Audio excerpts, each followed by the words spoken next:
Hi, Scott Orlin with CINEMA-Magazin. For the past 10 or so years, we've seen this influx of these superhero movies. Well, everything you think you know about these movies, throw it out the window because Deadpool is rewriting the rules. Why? Ryan Reynolds. Congratulations. Thank you, sir. Since 2004, you've been a little obsessed with this project. Yeah. Why this character? What resonates so strongly in you? Here's something meta. I wish I could take everything you just said to your audience on that camera and just send it to Fox in 2004 and let them make our movie. I love Deadpool. I've always loved Deadpool because Deadpool offers something wholly unique, which is evident by the film in and of itself. But what I really love about him is that you have a protagonist in a comic book movie that is morally flexible. That creates an opportunity unlike any other superhero movie. He can say and do things that nobody else can. You know, he's not obsessed with saving the world. The other guys are the aw shucks good guy fighting the bad guy trying to save the world. That's not Deadpool. Deadpool is morally flexible. He walks that tightrope between good and bad and doesn't really care whether you like him or not. And that's also freeing. So for me, it was just this idea to embody a character that basically inhabits a space in the comic book universe that no one else could or would be able to pull off.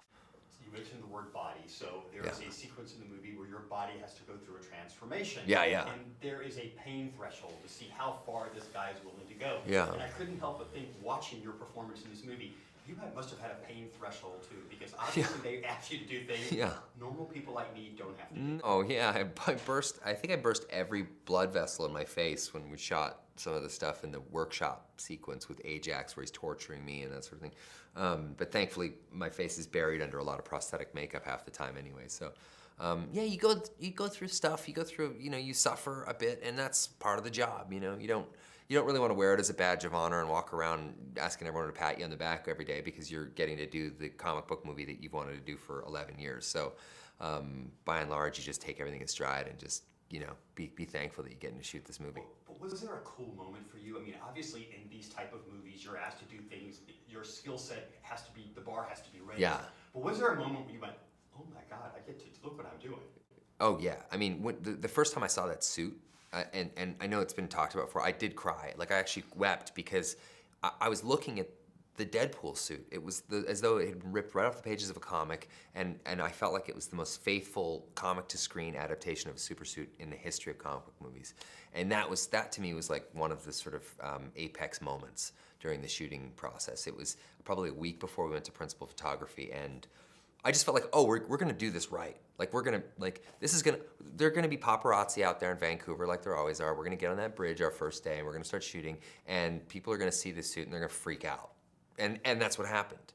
That was like one of the first big steps. And then, you know, the other time was probably noticing that the studio was absolutely on board with doing a viral marketing campaign before we even started shooting.